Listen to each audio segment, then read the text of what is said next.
Some of my favorite exploitation films come from the land down under. While many of them are action, for October I'm focusing on horror. Here's 5 awesome horror Ozploitation films you may have overlooked. Bloody Hell. Bloody Hell is a 2020 horror film from director Alistair Grierson.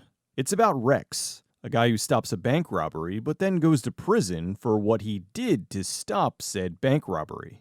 Years later, when he gets out of prison, he tries to move far away from his hometown, but something unexpectedly awful happens. Don't watch the trailer, don't read anything about it, just go in blind. You'll be happy you did. This movie went in a direction that I absolutely was not prepared for, and I loved it because of that. I've seen so many films, and having one that genuinely surprises me is incredibly rare. The movie didn't reinvent the wheel, but it did everything so well and hit the audience with so many unexpected moments, I was floored. I'm not talking twists, I'm talking just genuinely good filmmaking, keeping the audience on the edge of their seats for the entire film. I was also shocked to find out the director was the guy who did the 2011 film Sanctum, which I rather enjoyed. This is much smaller than that. The movie did get a Blu-ray release. It's streaming on Tubi, Hoopla, and Plex. You can also rent it video on demand.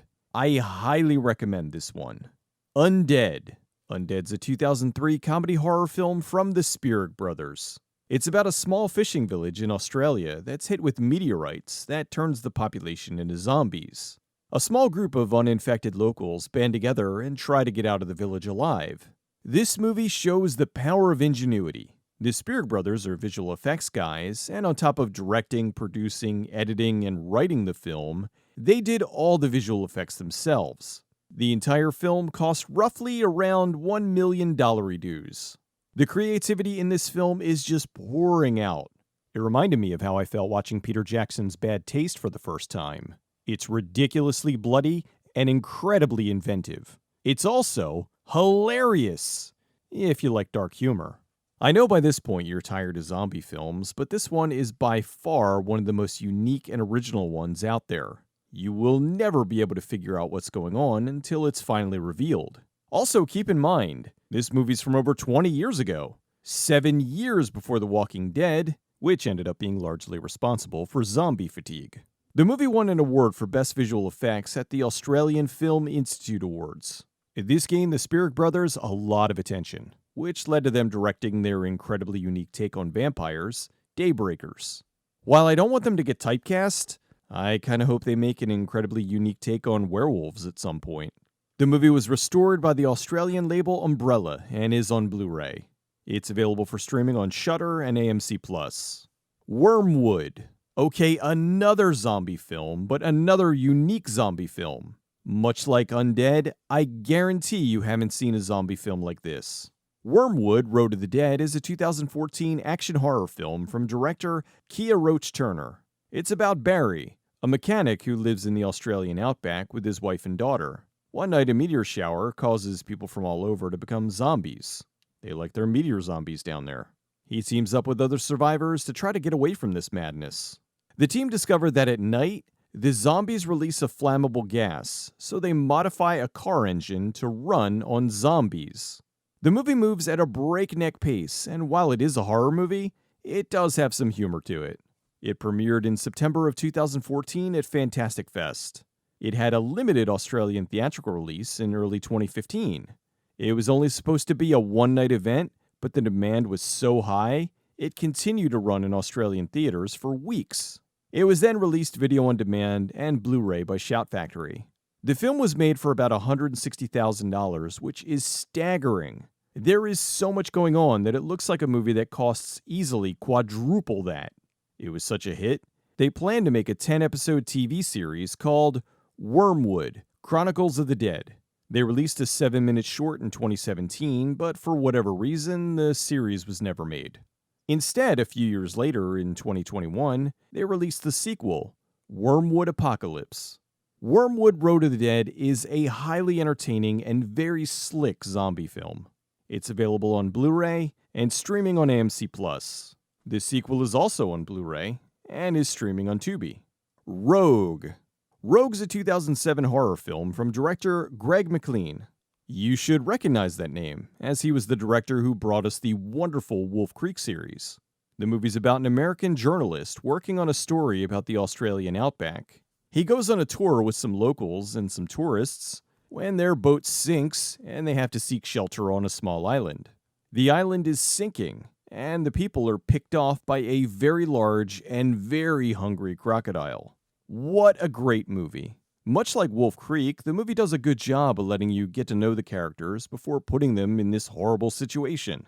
So many modern horror films seem to rush right into the kills, which deflates about 90% of the tension because you don't really care about any of the people. Radha Mitchell does a wonderful job as the tour guide Kate. This was also the movie where I discovered that she's Australian.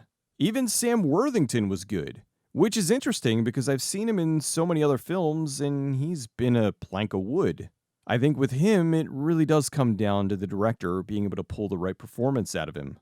The crocodile looks fantastic. It's also really bloody. While in some movies, even the delightful Lake Placid, the crocodile attacks were fairly muted. In this, the victims get shredded. The final act is one of the most tense, nail-biting sequences I've seen. I really had no idea who was going to survive. Great stuff.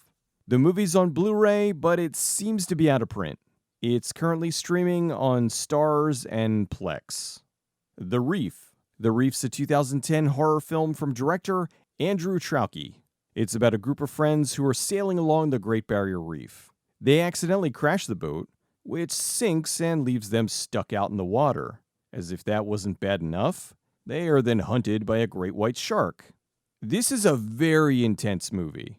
It's often been compared to a similar film, Open Water, but in my humble opinion, this one is much better.